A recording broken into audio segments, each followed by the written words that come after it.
Today I'm going to be showing you a game called Acquire. This game came out from the 3M Bookshelf Company in 1964 and it is for 2 to 6 players. Now Acquire is one of the higher rated bookshelf games from 3M and it's a Sid Sackson game, so you know it's going to be good. The object of this game is you're going to be trying to earn the most amount of money. And the way you're going to be doing this is you're going to be investing in different hotel chains. There's going to be a lot of different wheeling and dealing kind of things going on, not with the other players, but just with yourself and against the game. You're going to be involved in mergers, you're going to be trading stock, buying stock, creating corporations, a lot of different things. This is a strategy game and it's a good one. I'm going to go ahead and show you how it works. Check it out. Okay, everybody, I'm going to go ahead and show you the components really quick, and there's quite a lot of them. First thing you have here is your game board, and this is basically a grid that goes from 1A to 12I. And you're going to be placing tiles on this board throughout the game. The tiles are located right over there, and they are synonymous with the space. So 1B tile will go here, for example. This is a card that everybody is going to get at the beginning of the game. This is an information card, and this will basically tell you the prices of the hotels and the chains as they increase in value. Right here, these are the stocks that you are going to be investing in, and anytime there is a company that is created, you're going to be using these tiles over here to represent the different corporation that you choose. So, for example, if a hotel is created, you choose American Hotels, you will simply place this letter on top of it to signify that that is the American hotel chain. And of course, right over there is your money. So the game basically is going to start like this. Everybody is going to draw 7 of those tiles, like so. So here's my 7 tiles, and then I'm going to go ahead and pick one of these tiles to play. So let's say I decide I'm going to play 6B. So 6B will go right over here. Now let's say my opponent, he decides to play a 10H tile, so he's going to place a 10H over here. And of course you're going to draw back up to 7 whenever you play a tile.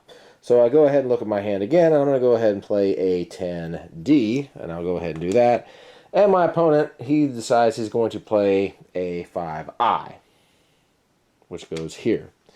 Now where the game is going to begin to get interesting is when a tile is placed adjacent to another one here on the board. So let's say I have this 10C tile over here and I place it right here. This is going to create a hotel. So what I will do in this case is I'm going to go ahead and look at the hotel stock over here and see which one I want. If you look here on the card, you'll note that these different hotels are worth different amounts. So right now I can choose between these 2, these 3, these 2. And if I look right now, this is the cheapest one. So 2 of these, which is 2 of these blocks over here, are going to be worth $200. And every time I add another tile next to it, it's going to increase in value. So if there's 3 tiles over there, it is then going to be worth $300. 4 tiles will be worth $400, and so on. Now, the amount increases to these more expensive ones over here. So as you can see, the Imperial, 2 of those is worth $400, 3 is worth $500, etc. So let's just go ahead and say I decide I'm going to pick the Imperial hotel. So I'm going to place a tile on top of this like so, and then I will go ahead and grab myself a Imperial Hotel stock certificate. I'll get one for free every time that there is one created. Now, you are going to be allowed to buy up to 3 stocks per turn of any of the stocks that are on the board.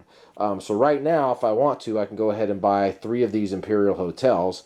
And since they are currently worth $400, I'm going to go ahead and say, okay, I'm going to spend $1,200 and get 3 of them. So now I will have 4. Okay, so let's just go ahead and say somebody decided to play the 11H. This is going to go over here, and once again, it is going to create another hotel. Now, obviously, Imperial is out, so now whoever placed that there is going to pick another one. And let's just go ahead and say he picks a cheap one. He ends up picking the Tower. So Tower is going to there's going to be something over there. That person will get a free one of these, and then he will have the opportunity to buy up to 3 different stocks. So right now, he can buy 3 of the Towers, 3 of the Luxors, or he could do a combination of the 2. It's completely up to him. So let's just say he decides he's going to go ahead and get 3 of these towers, and he is going to spend $200 for each, and that means he's going to end up spending $600. Now let's say we have a little bit of a setup like this. We've got 3 corporations over here. Now let's say I decide I'm going to go ahead and play this 7C over here. I'm going to play it right here. In this case, what is going to happen is this is going to create what is called a merger. What's going to basically happen is the hotel chain that has the most adjacent blocks is going to take over the one that has the least amount. So since I played the 7C, it is going to basically purchase out this, and this is going to be out of the game for now. In case of a tie, the player will choose which corporation gets bought out. So now the question is, how do you actually make money in this game? Because this is basically the object of the game. One of the ways you can make money is by doing these mergers over here. As you can see, if you look, Continental, which is this one, it right now has 3 of these chips on the board. There is what is called the holders bonus, the majority and the minority, or the first and second. Whoever has the most amount of stocks in the corporation that has just been taken over, in this case Continental, is going to receive $5,000. The person who has the second most amount is going to receive $2,500. Now, if you're playing a 2-player game, you're going to draw a tile from the stack. If the number on the tile is higher than the number of stocks you currently hold, you're going to move down 1 level. For example, you move from first to second, or from second to nothing. So that's one of the ways that you are going to be able to make money. Now, the second way is by selling the stock back of a defunct corporation, which basically means, for example, let's say I had 10 of these Continental Hotel stocks over here. They are going to be worth $500 each.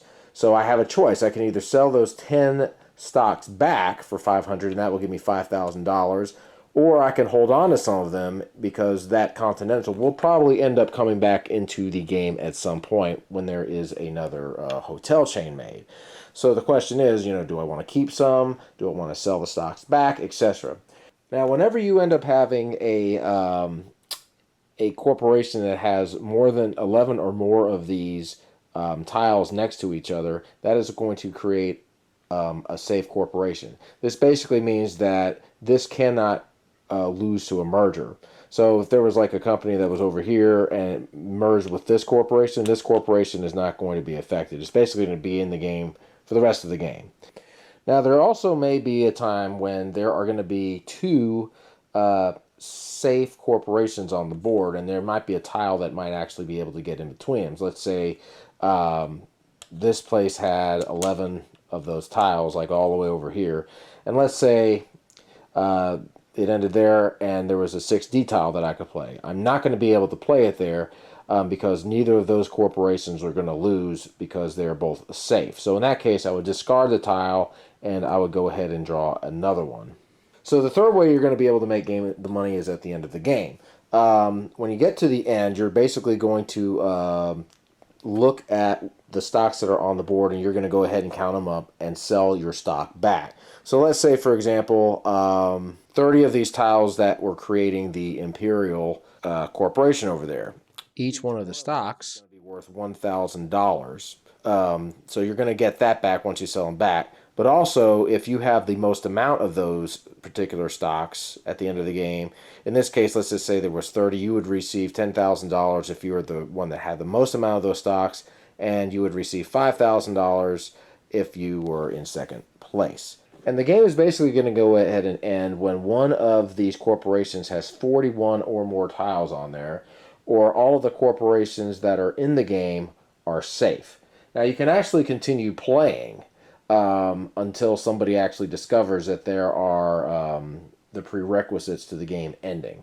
So anyway, after all the money is counted, after you've traded in all the stocks after the game is over, and you've used this little information card and the bonuses that are on here, you get those, and then you add all of those up together, and whoever has the most amount of money is going to win the game.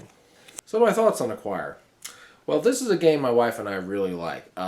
This is a a very highly rated game on the internet. I think it ranks around 6 to 7 on out of 10 on Board Game Geek. And there were a few re-releases of this game over the time period.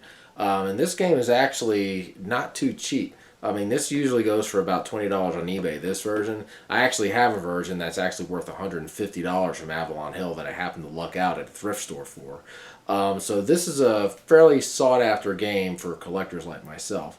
As far as the gameplay, there is a lot of strategy in this game. There's a lot of thinking.